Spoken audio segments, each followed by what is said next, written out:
1673. Winter. A young Scottish man arrives in Albany, New York. His name is Robert Livingston, but history will remember him as Robert of Clermont. He's not a hero. He's not a pioneer seeking freedom. He's a mercenary, a political opportunist fleeing the collapse of his family, his fortune back in Scotland after the English Civil War destroyed the Stuart dynasty his clan served. This man arrives in the New World with nothing but cunning, ruthlessness, and an understanding that in frontier territories, violence and deception are currencies more valuable than gold. Within 13 years, by 1686, the King of England grants him 160,000 acres, not purchased.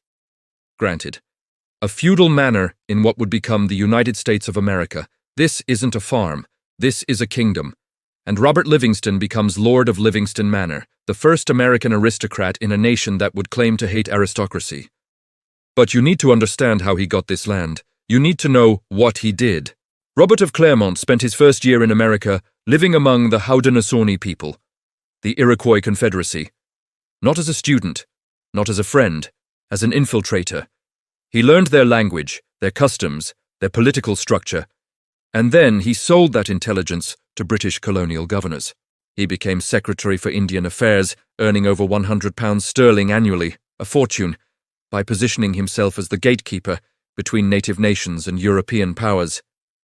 He played the French against the British, the Mohawks against the Oneidas, orchestrating conflicts that would kill thousands while he accumulated wealth and political leverage. This is the foundation of the Livingston fortune. Not hard work, not innovation. Strategic manipulation of indigenous peoples during a genocide. And this was just the beginning. Because while Robert was playing geopolitical chess with human lives, he was also building another empire. One that would make his descendants unimaginably wealthy. An empire built on piracy. 1690. Robert Livingston invests in the Marguerite, a slave ship sailing to Madagascar, Barbados, and Virginia. This isn't just business. This is the beginning of a family dynasty built on the transatlantic slave trade. His son, Philip Livingston, inherits this enterprise and expands it. By the 1730s, Philip owns shares in at least 4 slave ships operating out of New York Harbor. They're trading human beings like cargo, sugar, and tobacco soaked in blood, and the profits are staggering. These aren't just merchants. These are architects of the triangle trade. The systematic kidnapping, torture, and murder of millions of Africans, refined into an economic system. And here's what they don't teach you. Philip Livingston's son, also named Philip, will sign the Declaration of Independence.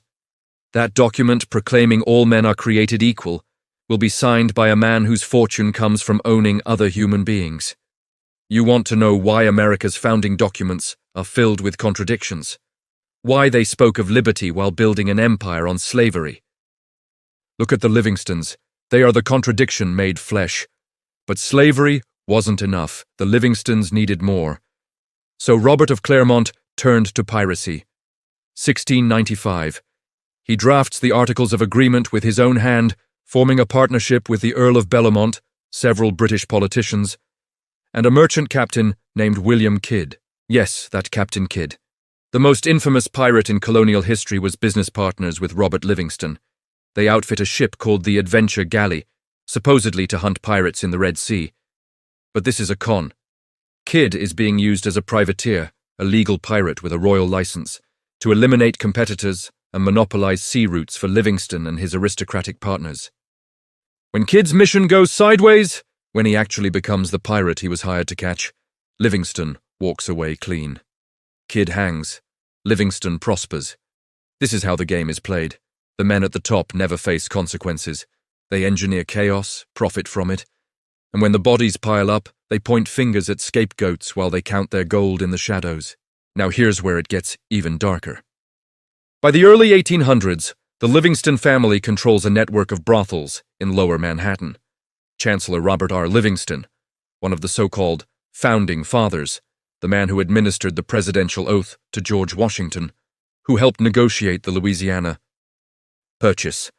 This man owned at least 5 slaves and multiple brothels in Manhattan's red light district. His brother, John R. Livingston, was even worse. He controlled over 30 documented houses of prostitution, particularly in 5 Points, the most notorious slum in American history. These weren't just property investments. These were sex trafficking operations where young girls, some as young as 10 to 12 years old, were groomed and exploited. Interracial brothels that deliberately inflamed racial tensions to keep working-class whites and blacks fighting each other instead of organizing against the aristocrats who enslaved them both. The Livingstons profited from human misery on an industrial scale. And when citizens protested, when neighborhoods organized to shut down these operations, judges and politicians, many of them on the Livingston payroll, always ruled in the family's favor. Let's talk about the patroon system, the feudal structure the Livingstons used to rule their manor like medieval lords. When Robert Livingston received his land grant, he didn't just own the land, he owned the people on it. Tenant farmers couldn't buy property. They could only rent. Forever. Generation after generation, families worked land they would never own, paying tribute to Livingston lords who lived in mansions while tenants struggled in poverty. This wasn't capitalism. This was feudalism transplanted to America, and it gets worse. The Livingstons charged quarter sale fees, a medieval tax where if a tenant ever sold their improvements, the Livingston family took a percentage. They controlled everything: who could farm, who could build, who could stay, who had to leave. This system lasted for over a century and a half, creating a permanent underclass of white tenant farmers living as serfs in a nation that claimed to have abolished European aristocracy. The American dream was a lie from the beginning. It was designed to keep you working, keep you renting, keep you believing that if you just worked hard enough, you'd make it. Well, families like the Livingstons extracted your labor and passed wealth through bloodlines you could never touch. 1839. The Anti-Rent War. This is American history they absolutely will not teach you. When Stephen Van Rensselaer III died, another patroon family tried to collect decades of back rent from tenant farmers. The tenants said no. They organized, they resisted. And the Livingston Manor was part of this system. Tens of thousands of farmers across the Hudson Valley rose up against the patroon system, wearing calico Indian disguises, tar and feathers, masks. They called themselves the Calico Indians. They blocked sheriffs from collecting rent. They burned eviction notices. They defended their farms with rifles. This was a class war, a revolution against American aristocracy. And it worked. By 1845, the patroon system began to collapse. The New York State Constitution was amended. The feudal lease system was outlawed. But here's what they don't tell you. The Livingston family had already transitioned their wealth. They'd already moved into banking, education, politics, prostitution. They adapted. Dynasties don't die. They evolve. They change masks. The game remains the same. Let's talk about education. 1754. King's College is founded in New York City. You know it today as Columbia University. And who do you think was instrumental in its founding and funding? The Livingston family. Philip Livingston co-founded the institution, using wealth generated from slave trading to shape the intellectual elite of the new nation. This is how power perpetuates itself. You don't just control land and labor, you control education. You decide what the next generation learns. You determine which histories get told and which get buried. Columbia was built with slave money. So were many Ivy League institutions. The schools that train America's leaders, that produce senators and CEOs and presidents, were funded by human bondage and exploitation. And they never talk about it. They put the founding names on buildings and libraries, but they don't mention the slave ships. They don't mention the brothels. They don't mention that the entire edifice of American elite education rests on a foundation of blood and brutality. Robert R. Livingston. Let's examine this man closely because he's the perfect embodiment of the Livingston legacy. He was on the committee that drafted the Declaration of Independence, though he didn't sign it. He became the first Secretary of Foreign Affairs. He administered the oath of office to George Washington, making him the first president. He negotiated the Louisiana Purchase with Napoleon, doubling the size of the United States overnight. By every metric, he's a founding father, a hero of the Republic. But here's what they don't teach. He owned slaves his entire life. When he died, his will stipulated that slaves over 30 would be freed, but younger slaves could remain enslaved under certain circumstances. By 1810, He still owned at least 5 human beings. And while he publicly opposed slavery as morally wrong, he privately profited from it. This is the cognitive dissonance at the heart of America's founding. Men who spoke eloquently about liberty while whipping people in chains. Men who built a nation on principles they never intended to apply to anyone but themselves. The Louisiana Purchase, 1803. $15 million for 828,000 square miles. It's taught as a triumph of American diplomacy. But look closer. Robert Livingston was negotiating with Napoleon, a dictator who'd just re-enslaved Haiti after Toussaint Louverture's revolution. Napoleon needed cash for European wars, and Livingston saw an opportunity. But here's the thing. Thomas Jefferson didn't even have constitutional authority to make this purchase. There's nothing in the Constitution that says the president can buy territory. But they did it anyway because power doesn't ask permission. Power takes what it wants and writes the laws afterward to justify it. And the Livingstons were at the center of it, shaping the geography of America, deciding which lands would be slave states, which would be free, drawing the maps that would lead to civil war 60 years later. This wasn't diplomacy. This was empire building. And the Livingstons were architects. Now pause, because you need to understand what you're looking at. You're looking at a family that for over 2 centuries controlled land, controlled labor, controlled politics, controlled education, controlled vice, controlled the very narrative of what America is. They weren't just wealthy. Wealth is passive. The Livingstons were actively shaping reality. They decided who farmed and who starved, who got educated and who stayed ignorant, who got elected and who got buried. And they did it all while draping themselves in the rhetoric of liberty and democracy. This is the game. This is how power actually works. It doesn't announce itself. It doesn't twirl a mustache and cackle. It writes constitutions. It funds universities. It negotiates treaties. It signs declarations. And underneath all that parchment and rhetoric, it owns people. It exploits people. It crushes people who resist.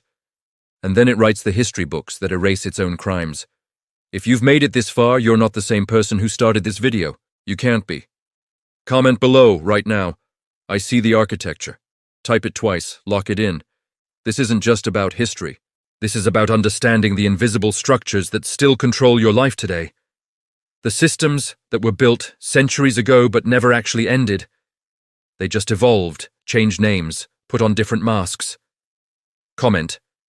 I see the architecture twice. Let the algorithm know you're awake. Let the system know you're not going back to sleep.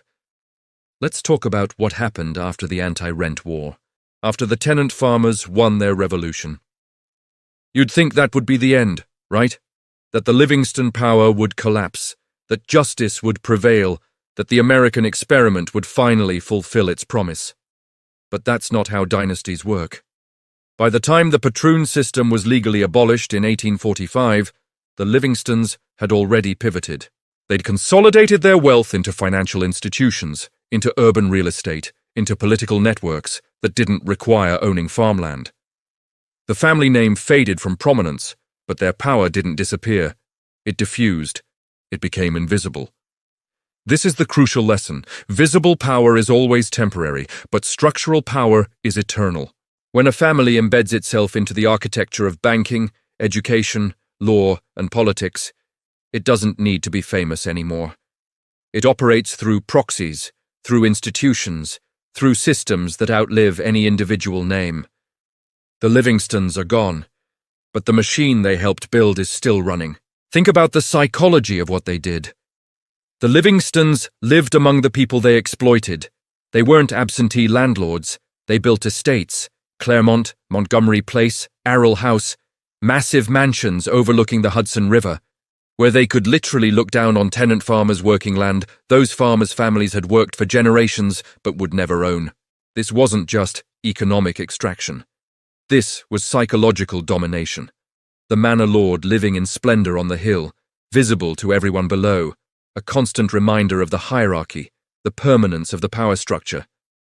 This is what aristocracy does to the human mind. It normalizes inequality. It makes exploitation feel inevitable, natural, even ordained by God.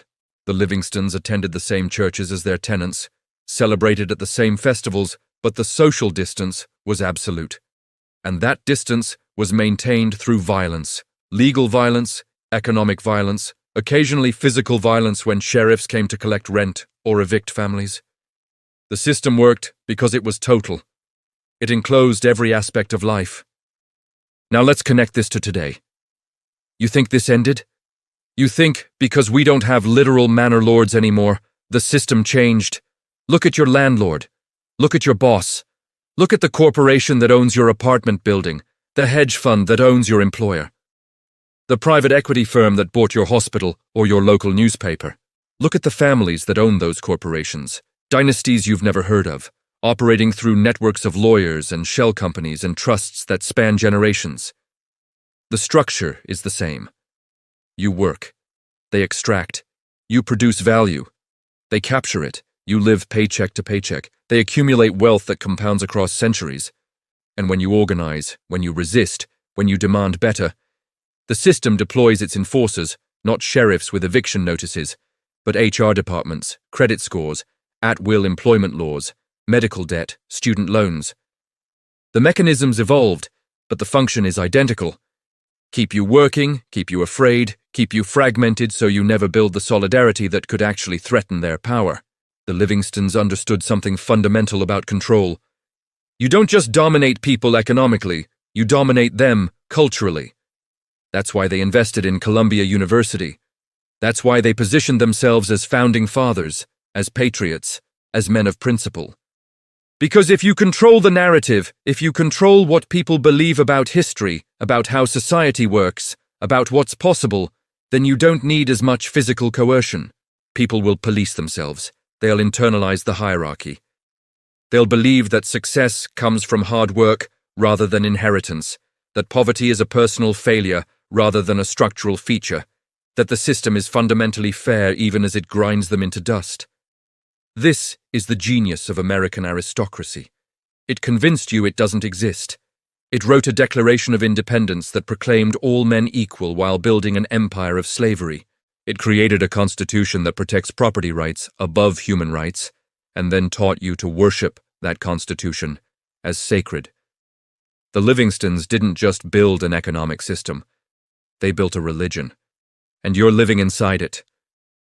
Let's talk about the brothels again, because this reveals something crucial about how power operates. Chancellor Robert R. Livingston and his brother John R. Livingston didn't just own property that happened to be used for prostitution. They created and maintained a system of sexual exploitation that served multiple functions. First, profit. Sex work has always been lucrative, especially when you can exploit vulnerable women and girls who have no other options. Second, control. Brothels were intelligence-gathering operations where powerful men revealed secrets, made deals, were compromised in ways that could be leveraged later. Third, social engineering. By running interracial brothels in 5 points, the Livingstons inflamed racial tensions that kept working-class whites and blacks from uniting against the aristocracy. This is sophisticated social control. Create vice zones where the underclass destroys itself, where racial resentment festers, where community cohesion disintegrates, and then position yourself as the respectable elite, horrified by the moral decay you engineered. This pattern repeats throughout history, the crack epidemic, the opioid crisis. Every time you see mass suffering concentrated in working-class communities, look for who profits from it. Follow the money upstream. William Livingston, another branch of the family, became governor of New Jersey during the Revolutionary War. He was supposedly a patriot, a man of principle, opposed to corruption. But look at his record. He used his position to grant land patents to family members, to steer government contracts toward Livingston business interests, to consolidate power in ways that enriched his dynasty, while ordinary soldiers starved at Valley Forge. This is how elite capture works. You don't need a conspiracy when interests align. When everyone in the room went to the same schools, married into the same families, owns property in the same regions, sits on the same corporate boards, they don't need to explicitly coordinate their corruption. They just naturally act to preserve the system that benefits them all. And when someone outside tries to break in, when someone challenges the arrangement, the system closes ranks. Suddenly, every institution, the courts, the newspapers, the banks, the universities, operates in concert to crush the threat. Not because there's a smoke-filled room where they plan it, but because the system itself has an immune response. It protects itself automatically. The Livingston family connections to other elite dynasties reveal the true network of American power. They married into the Beekmans, the Van Rensselaers, the Schuylers, all patroon families controlling vast Hudson Valley estates. These weren't just social connections. These were strategic alliances, consolidating land, political power, and economic control across multiple families who functioned as a unified aristocratic class. And here's the thing, these networks still exist. Today they're called boards of directors, foundation trustees, university regents, think tank fellows. The same people who control corporations also control non-profits. The same people who fund political campaigns also fund academic research. The same people who own media companies also own the companies that advertise in that media. It's the same structure the Livingstons built 3 centuries ago, just scaled up and made invisible through complexity. When you can't see the network, when the connections are obscured by layers of legal and financial abstraction, you can't fight it. You can't even name it, and that's exactly the point. There's a reason the Livingston name disappeared from public consciousness, while Rockefeller and Vanderbilt became synonymous with American wealth.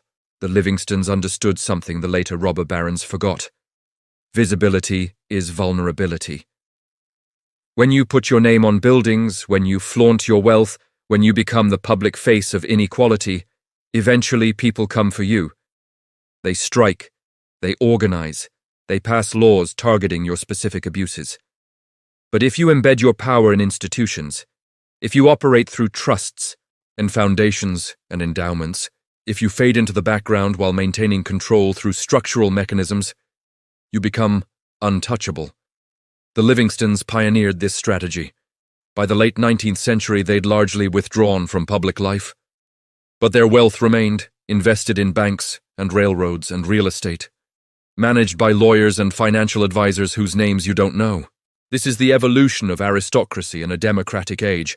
It goes underground. It becomes a ghost in the machine, shaping outcomes without ever appearing on a ballot or a board. Here's what makes all of this so disturbing. The Livingstons were good at governance. They were intelligent, educated, politically sophisticated. Robert R. Livingston's negotiation of the Louisiana Purchase was genuinely brilliant diplomacy. Philip Livingston's advocacy for colonial rights against British overreach was principled and effective. William Livingston's administration of New Jersey during the Revolution was competent. These weren't comic book villains.